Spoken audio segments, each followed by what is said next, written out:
Hello, everyone. Jeff T. Fertiller, Rhys T. Fertiller, joined by DFB himself, Scott Barrett. How are you, Scott? I'm doing good. Thanks for having me on, guys. What is the origin of DFB? Those people that they just now know you at fantasy points. They're like DFB. It's kind of like, with Harmon and his BYB back in the day. What's your DFB? Yeah, so I was just telling your son, I reveled in obscurity on Twitter for like 4 years under the handle Dude Fantasy Bro. And where that came up with was my boss at the time, JJ Zacharyson, was, yeah, you need to get on Twitter. You need to promote your articles. Make sure you do that. So I'm at the bar with my friends, my friend John, and my friend who's the bartender, who's also a high stakes fantasy player. And we're talking about him. What should my Twitter handle be? And I'm pretty sober. I'm driving. My buddy is like absolutely hammered, had a bad day at work or something. And I'm just talking to the bartender. And we started with, well, what about this? What about that? And then it was just like, screw it. And we started talking about, the quarterbacks we like. He has his big high stakes football guys players championship draft coming up. And we're just talking nonstop about fantasy. And my buddy wants his drink. And my bartender friend's neglecting his order. And my buddy just goes, dude, fantasy bro, no one cares. And then my bartender friend was like, dude, fantasy bro, I love it. There's your Twitter handle.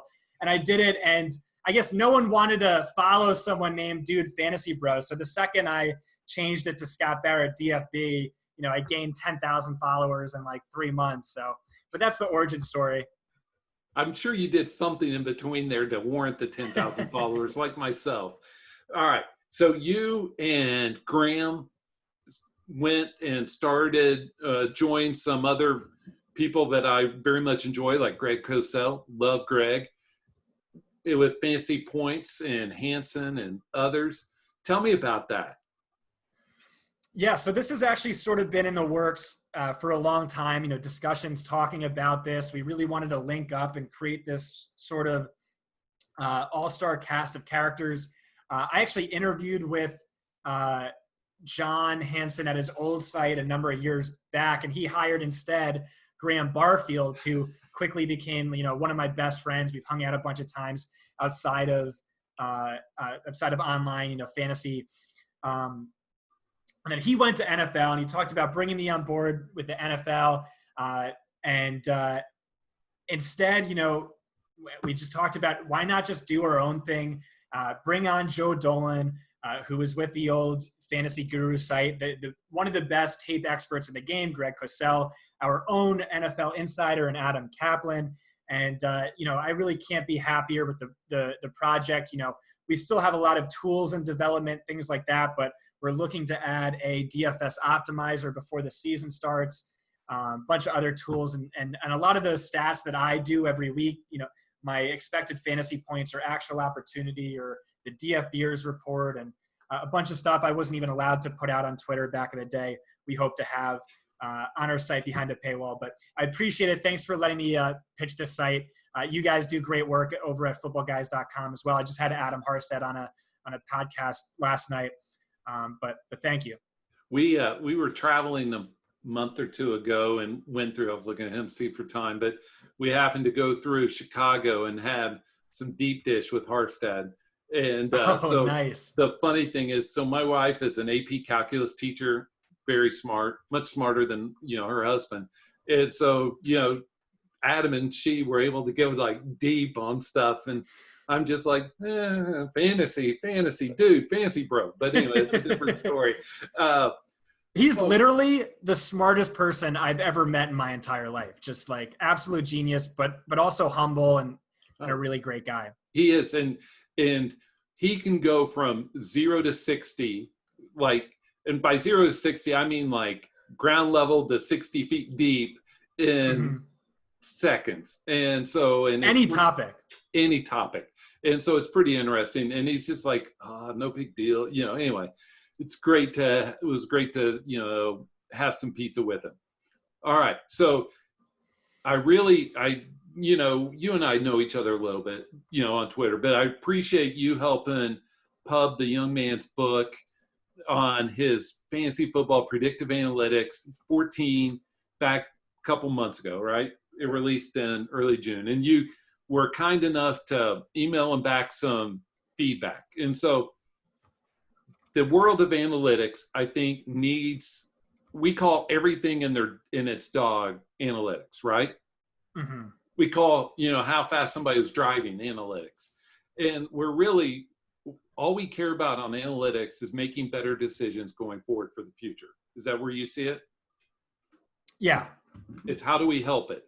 And so he had some stats in there, and you all traded, he had a lot of analytics, and you all traded emails back and forth.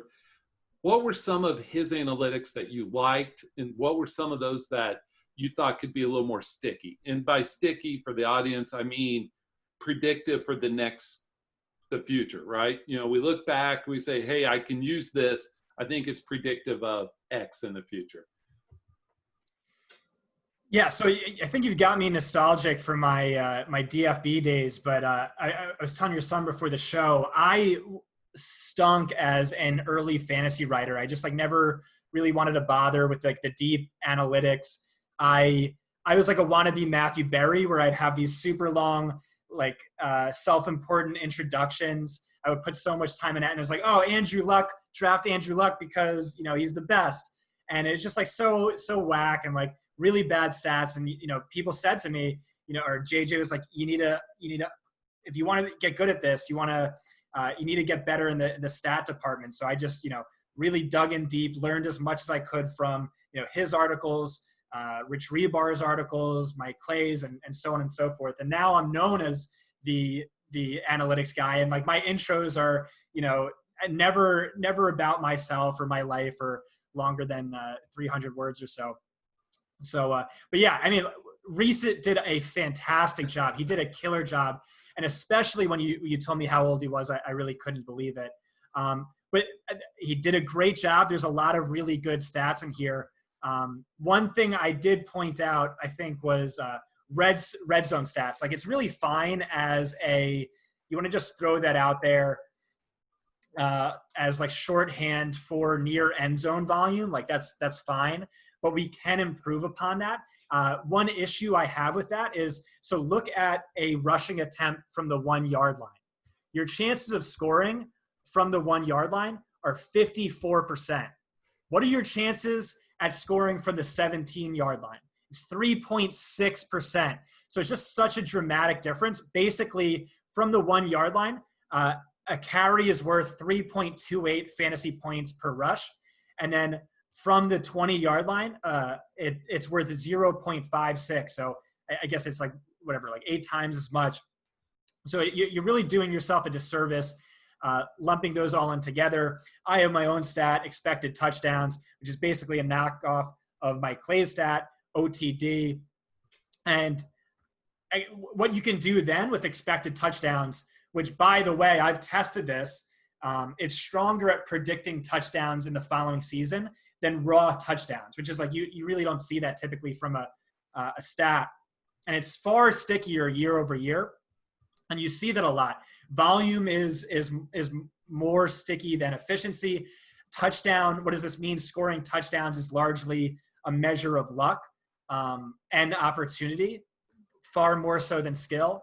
And by calculating these numbers, touchdowns versus expected touchdowns, a differential, you can look at players who are likely to regress to the mean in the following season. And I'll have an article on this later this week where I talk about that and pinpointing top regression candidates like Derrick Henry, who had less opportunities inside the 5 yard line than Frank Gore, but he scored 16 more touchdowns.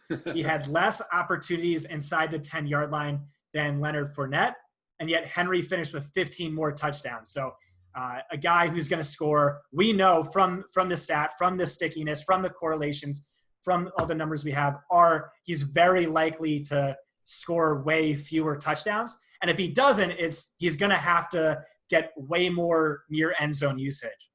Right. That's just one example. So his efficiency has to go up even higher, or his usage volume has to go higher. Something's got to give. So his efficiency is not going to go higher. There's that's what I'm saying. Yeah, that's what I'm saying. It's kind of like in the summer, the sun's got to get brighter, which it won't, or something else. You have a question? So you believe touchdowns are a very key part of a fantasy running back success, right? So I mean, it's just massively important. It's 60 yards equals a touchdown. The problem is like it's so valuable, so important to success. The issue is it's just really hard to predict. Right. And it's like very kind of random. So in that case, you believe that Leonard Fournette is going to greatly increase to the mean, regress to the mean, instead of, let's say, Mark Ingram, whose touchdowns are probably going to go down this coming year. Or even Aaron Jones. Aaron Jones. But so referring to people within the same ADP or so. Yeah. So Derrick Henry was the number one regression to the mean candidate, and right behind him was Aaron Jones. I mean, in their defense, like they have better offenses than Jacksonville, so they're going to have more opportunities. We should expect them to score more touchdowns, both those teams should score more rushing touchdowns than Jacksonville this year. Fournette is glaringly a regression to the mean candidate, a positive regression to the mean candidate. What do I mean by that? You give him the exact same opportunity he had last year, and he's going to score about 10 touchdowns instead of 3. This was one of the most, fluky seasons of all time, like looking at just yards versus touchdowns. Or, I mean, he ranked 4th in red zone opportunities per game last year, and he scored 3 touchdowns.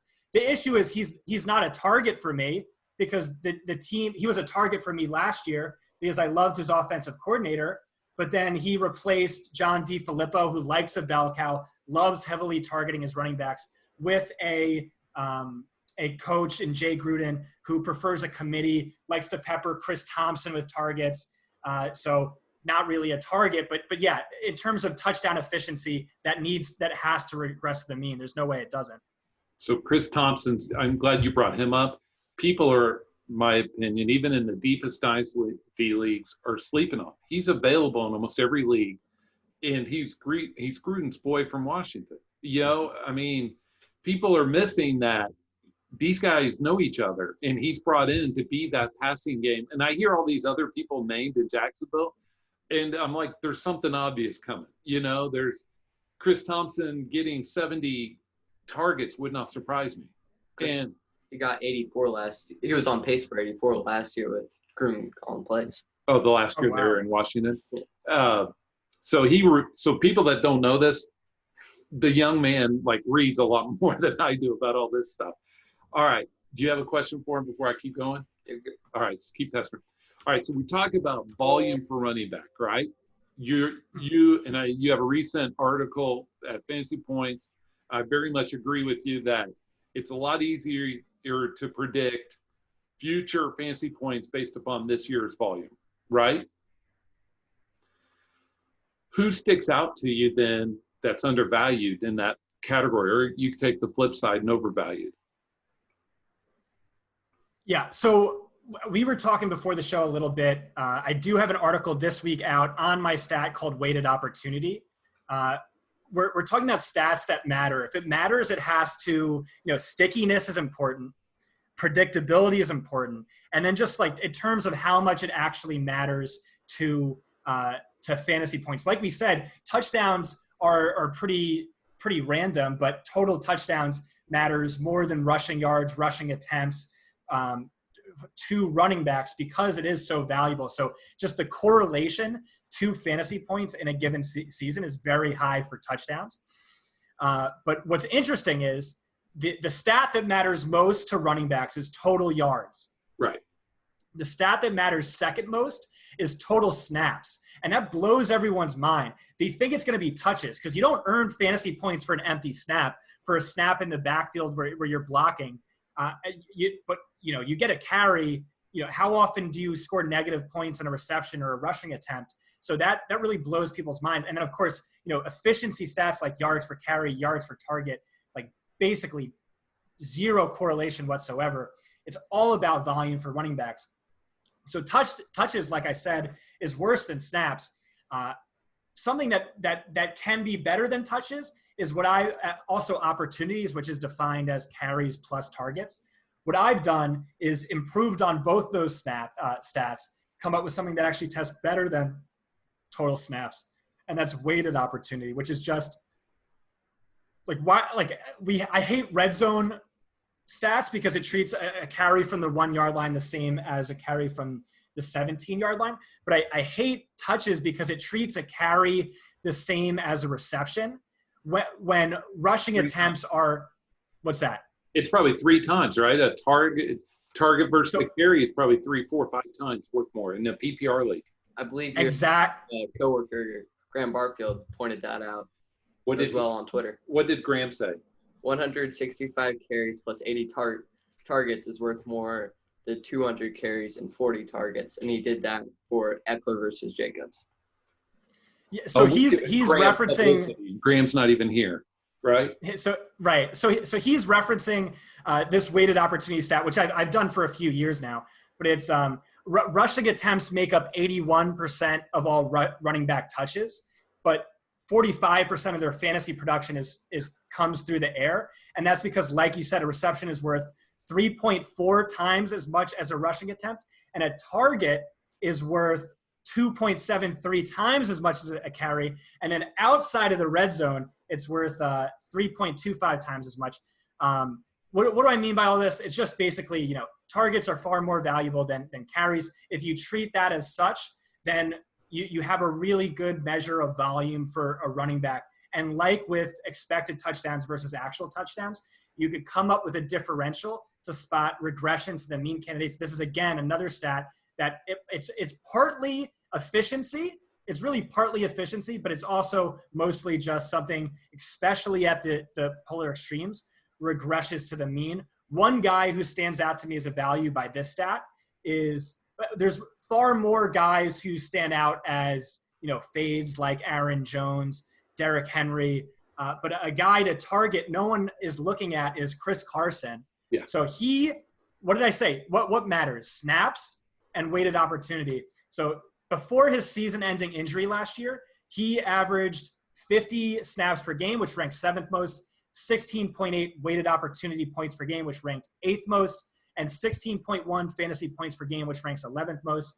The teams come out, Carlos Hyde has come out and said his role is not going to be changed. And all those stats, top 12, and he's the 20th most expensive running back by ADP. I would say it's even more, people have forgotten him even more than that. Some drafts, he may go 25th running back. And everybody, and I think the young lad probably got a question for you because you're on a roll here, Scott, and it's great. But I would say even people do not realize that Pete Carroll is a workhorse, bell cow kind of coach. And he loves having his guy because he's a passionate guy. Pete Carroll is. He's like, give it to him again, give it to him, and Schottenheimer. I mean, these guys love pounding the guy who's hot. And anyway, what you got? We talked a lot about running backs. What's a sticky stat for wide receivers? Is it targets or is it receiving yards or something else? Yeah, so this is another thing I've talked a lot about with Adam Harstead is, again, so running back is a position that's like wholly dependent on volume, where receivers sort of a mix of the two, like way more volume, but efficiency does matter. So we saw this at the tail end of last season with Julian Edelman and Cortland Sutton, where teams just absolutely double covered them or put their best cornerback on them, made them the focal point of the defensive game plan, but it really hurt them to the point where I think if Washington signed Antonio Brown, it could actually be beneficial to Terry McLaurin. But yeah, the stickiest stats are going to be targets or targets per route. A really not sticky stat at all, bad stat is yards per target. And this is the point Adam makes that he articulates so well, is that why are you dividing a good thing by a good thing, which is, what yards are an indicator, a positive indicator of talent. Targets are a massively high positive indicator of talent, because if you're getting a target, that means you're getting open. You've earned the trust of the quarterback. You've juked out the cornerback. You've gained some separation. We know you can succeed after the catch, something along those lines. You have dependable hands. So it's a positive indicator of talent.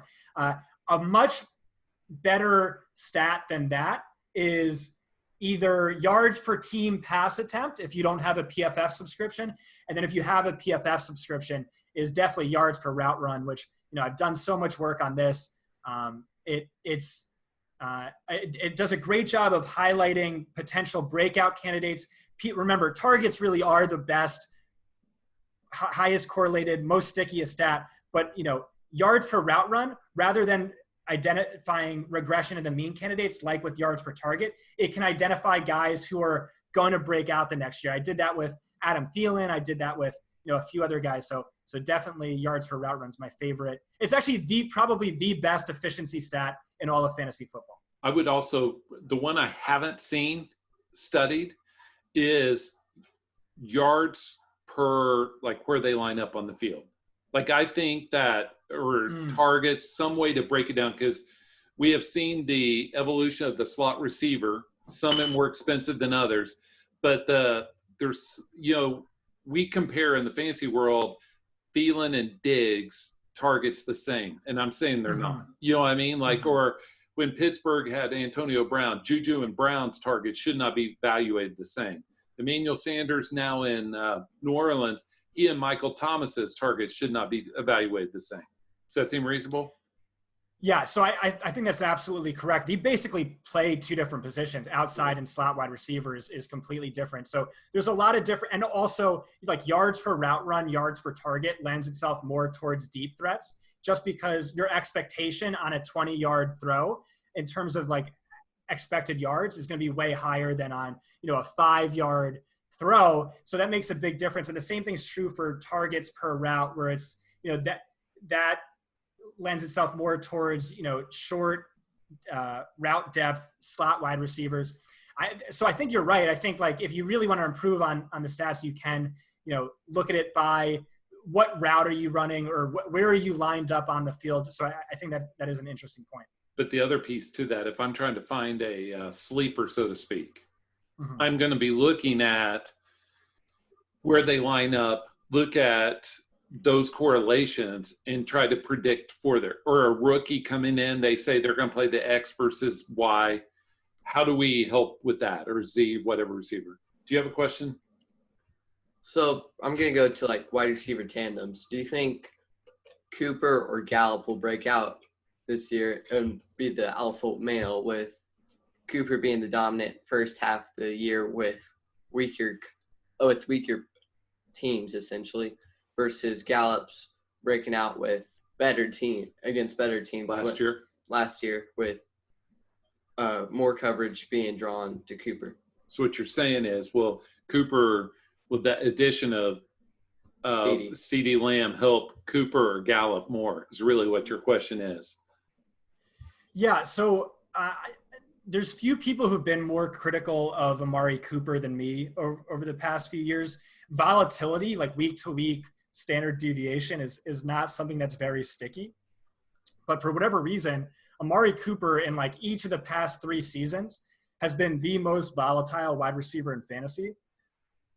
And he's especially struggled in shadow games when he's shadowed by a top high-end cornerback. He's just absolutely disappeared. Like, there's some good stats comparing. Like, I think he has like 10 times as many career games with fewer than 15 receiving yards as Julio Jones, who's played in like 3 times as many games.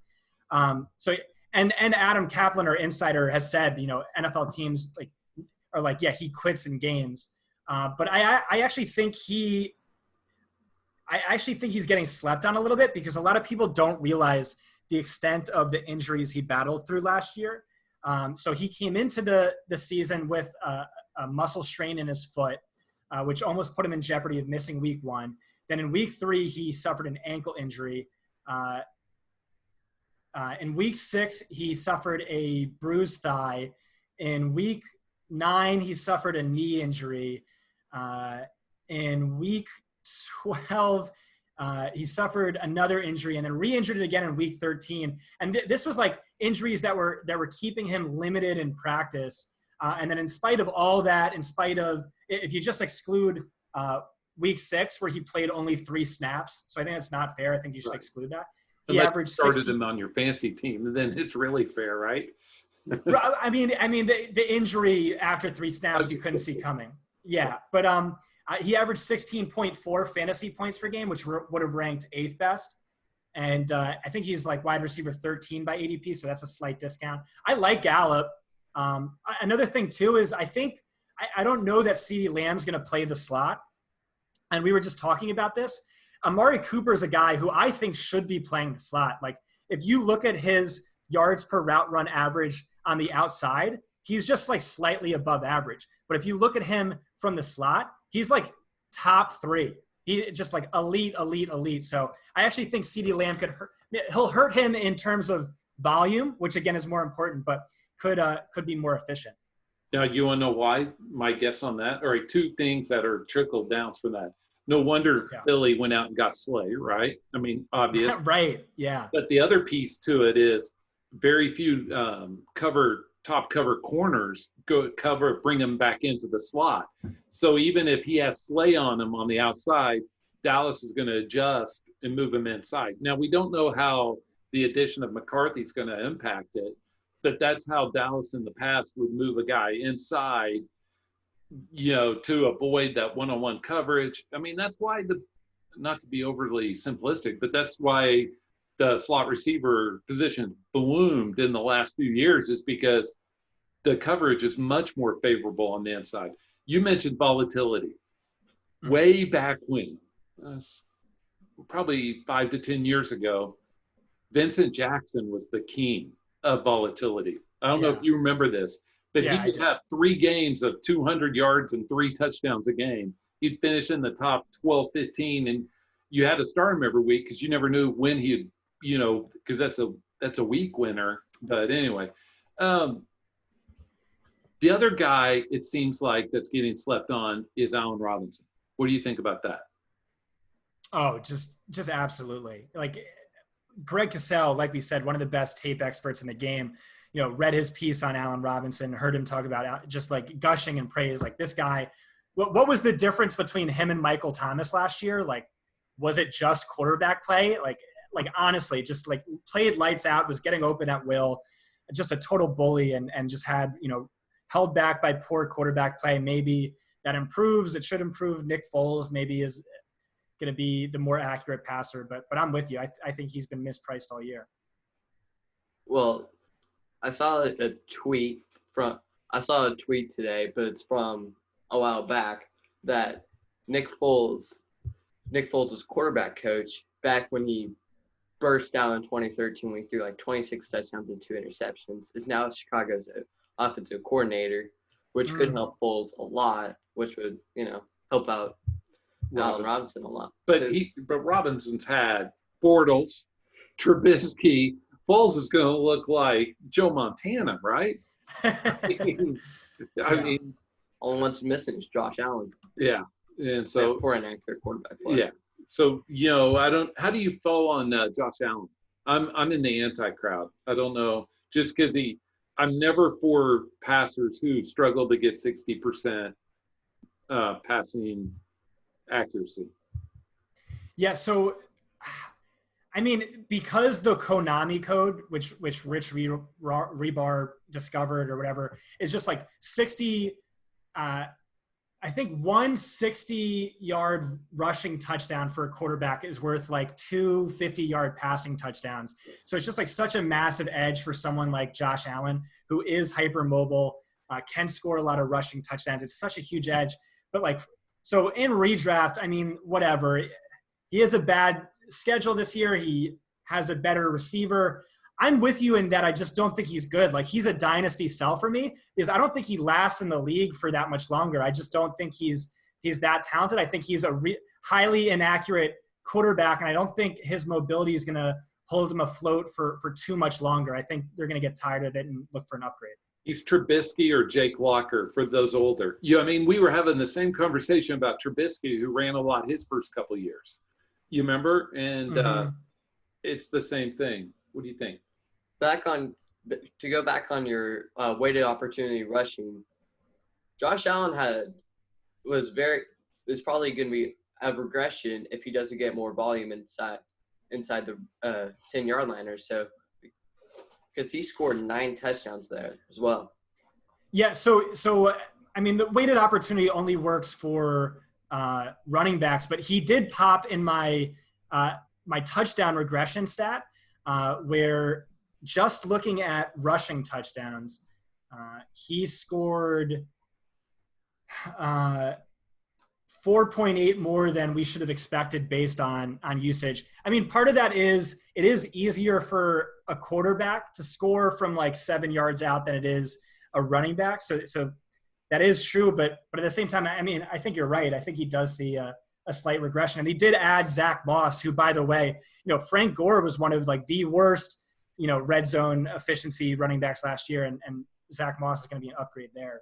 So he'll steal volume at least. Yeah. Moss is a steal in redraft. He doesn't even get drafted in some leagues.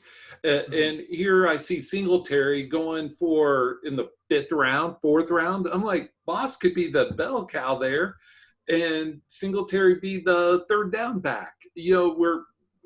All right, I have this theory in Dynasty, but also in redraft.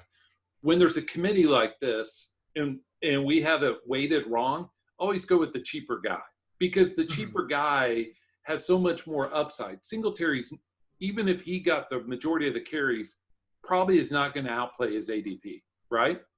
Yeah. Where he's got upside. I mean, Zach Moss has big time upside in this situation, I think.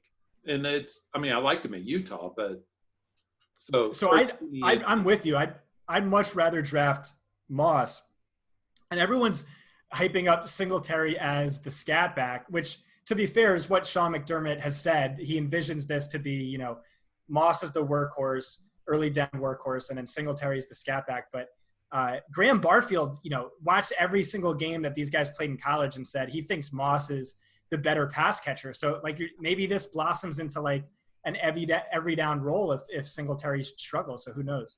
Yeah, and that's where I'm at. We really appreciate you being on and everything. As we wind down, have a couple more questions. You have one for him?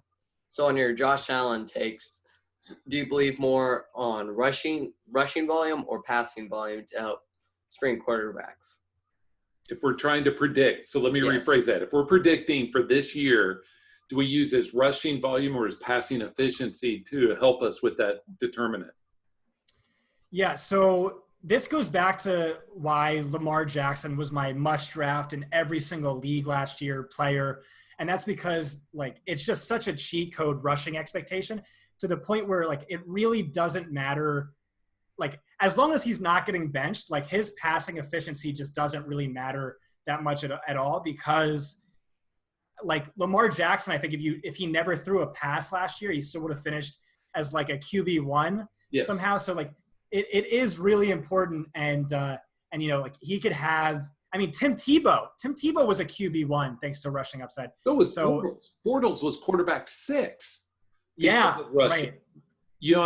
I'm trying to pile on and help you. Like, it was easier for Bortles to become quarterback 6 again than Jared Goff to be quarterback 6 again, or something of that nature, right? Because when Goff popped high end that one year, what year was it?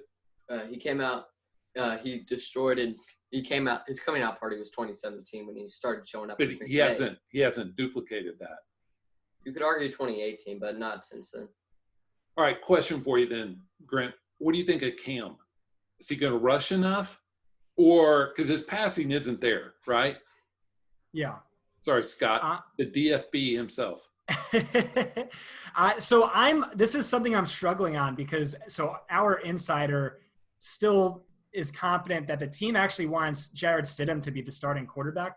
And it's like, listen, it's Bill Belichick. I'm not going to pretend I have any clue like what he's going to do. I'm just going to know that whatever he decides is probably the right answer. Cam Newton, though, is like the ultimate upside pick. So he's sucked over his last 4 starts, but across his 25 starts before that, he averaged 22.3 fantasy points per game, which, by the way, would have ranked second behind only Lamar Jackson last year. And he's 16th by ADP. I think there's a chance he might not start week 1, but like if he's 100% healthy, I don't care. Like, I don't care if it's a 50-50 chance. Like, I'll draft him there. The issue is, I think the days of Cam Newton being 100% are long gone. I don't think he's been healthy for a number of years. I think he has a bad shoulder and bad legs, and that's bad. It's just like and it works in tandem. Like if he doesn't have his legs, he's useless for fantasy and for the NFL. And then if he doesn't have his arm, that causes trouble too. But the other piece to it, I watch a lot of games. I don't tweet about it, but he and I watch a lot of games. Cam has not wanted to run.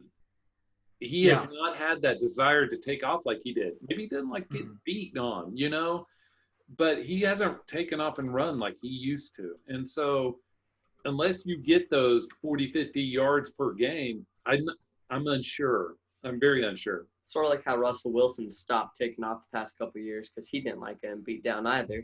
But for Russell Wilson, he's been a better passer for his career. Yeah. So I think that's actually a mistake. I think we've heard, teams should be passing more often than they currently do.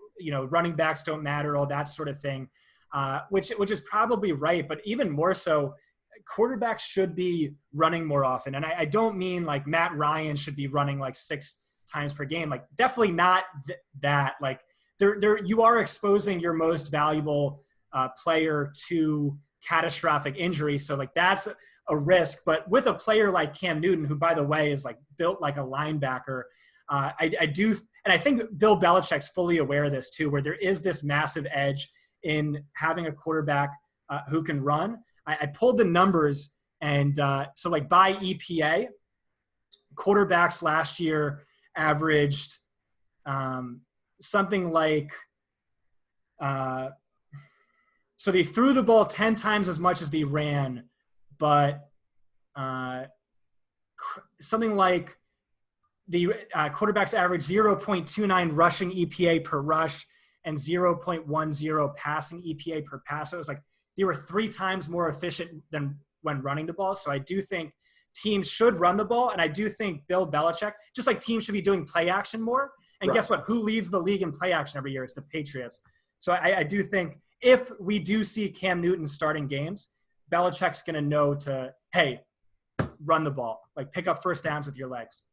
Could you see Belichick using Cam Newton, the Taysom Hill role in that offense just to ease the defense off of I've seen that, and I think that's too predictable. If the more we watch Taysom Hill, have you noticed his passing efficiency's gone down because teams are starting to see what he's doing? Mm-hmm. That's also Bill Belichick. He never does the same thing twice. I understand, but here's the thought for you. Since you study this, look at Tom Brady's efficiency from inside the one. He's his touchdown to carry ratio is very high because they've exploited that. Why do you hand it off to your running back? Why not split everybody out and let's just take a sneak, right? I mean, he's exploited that. I mean, that's another like massive like efficiency hack I've talked about forever. So carries from the 1 yard line, QB sneaks are successful 65% of the time, while a running back run is successful only 52% of the time. And like every single one of the hacks I've found, it's like Patriots lead the league in that. Like the team that does QB sneaks the most often, the teams that whatever. So. Especially, but I also think, and we're going way off track, but I think that Tom Brady's more efficient from there because nobody expects him really to be athletic and running. They still have that video in their mind from him running the 40 at the combine with the, and not very athletic. He kind of has the dad bod at 22. All right. As we close up, do you have any questions for Scott? No. Other than to appreciate the time and the feedback on the stickiness of stats. And that sounds all quirky and all, but the whole thing about us understanding stats is how do we use that predictively for this coming week 1, week 4, the whole season. What sage wisdom do you have for people that are drafting now or just trying to figure out their strategy? And trying to get the first overall pick for McCaffrey probably is a little too easy. Yeah, that's a good question. I just did a podcast on positional value with Adam Harstad. The first half was on positional value in the NFL and why running backs actually do matter. Right. And then the second episode was just, it was like 2 hours long. It hasn't been released yet, but it was basically all about positional value for fantasy football. And I think it's just such an important lesson there. And once again, Adam Harstad's just like an utter genius, and like he shows it and makes me look like an absolute dummy. But if you can follow it, it's worth trying to follow it. But we talk about in that why it is so crucial to go early round running back, why zero RB fails, why you should draft quarterbacks late, tight ends late, and really load up on wide receivers, and then also aim for upside in your later round picks after you filled up your starting lineup. I go even earlier, but depends on your bench size. It depends on league settings and stuff like that. But I'd say, draft quarterback late, draft tight end late, and draft a bell cow running back early. I'm exactly on board with that this year. Exactly. Hammer receiver the first 3 rounds. Even if Connor's your third round guy, you're still okay. Hammer wide receiver rounds 4 through 8 or 9. Try to double up on tight end with Herndon, Jarwin, Fant, that level of guys. Try to get 2. And worry about quarterback at the end, because there'll be somebody that's decent. I mean, even if it's Roethlisberger, right? Roethlisberger still has a very solid chance, or Teddy Bridgewater, who's a Rhys favorite, has a very solid chance to be in the top 10 or 12 fantasy. What do you think? I do think Roethlisberger does have a good chance, but also Roethlisberger's wide receiver 1 has done very, very well past since like 2007 or so. So Juju's also being very underrated with that. He's a 4th round receiver, but you could do worse than having him as your receiver 1. Oh yeah, him and Thielen, those guys. All right, Scott, thank you. The DFB himself, the story behind the man, the myth, the legend. Even without his beard, he's still recognizable. And so it's great having you on. Hopefully you'll come on back with us soon. And it's great having you, Scott. Thanks again.